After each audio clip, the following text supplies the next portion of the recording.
quietly sit down at her desk. It is reading time for these third graders. Standing.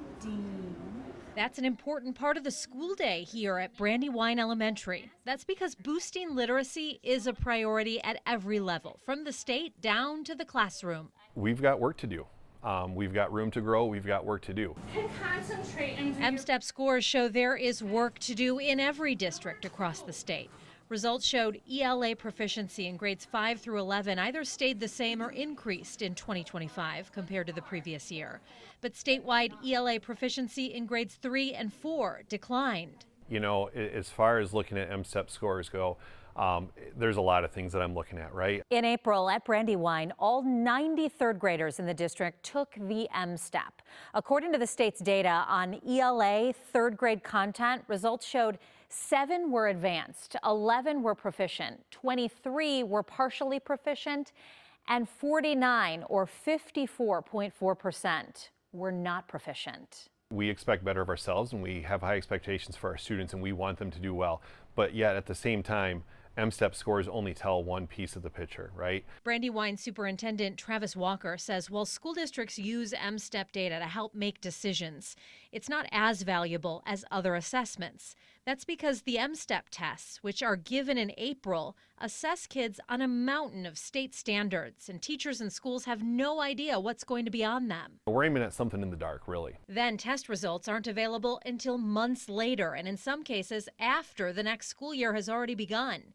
Instead, Walker says teachers want immediate feedback to drive instruction. But we do know that this is how the public views us, right? These are the scores that are public. They don't see the interventionists doing the work with the kids. They don't see the behavior interventions that we have in place.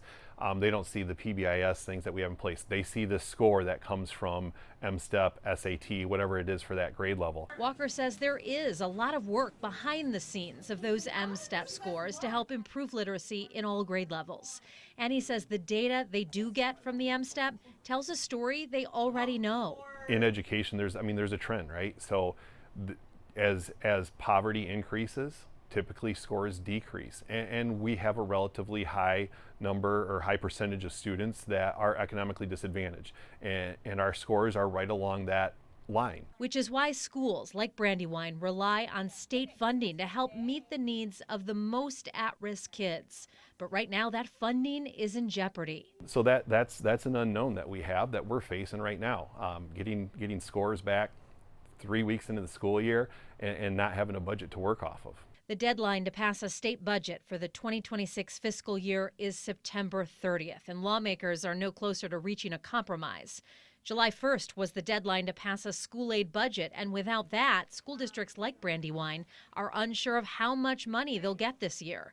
That includes not only funding to pay teachers and staff, but also literacy funding for students who are most at risk. We know that people make the biggest impact on students. It's not a curriculum, it's not going to be CKLA, it's not going to be any kind of program or any test, it's people.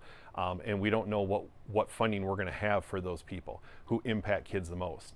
And in a district like Brandywine, where around 70% of its students are considered at risk and in need, Walker says those state funds make a difference because without resources, MSTEP scores could slide more. Having kids who are well nourished and who feel that they're in a safe environment, all important pieces, everything works together. There's not one single thing that we can magically fix this.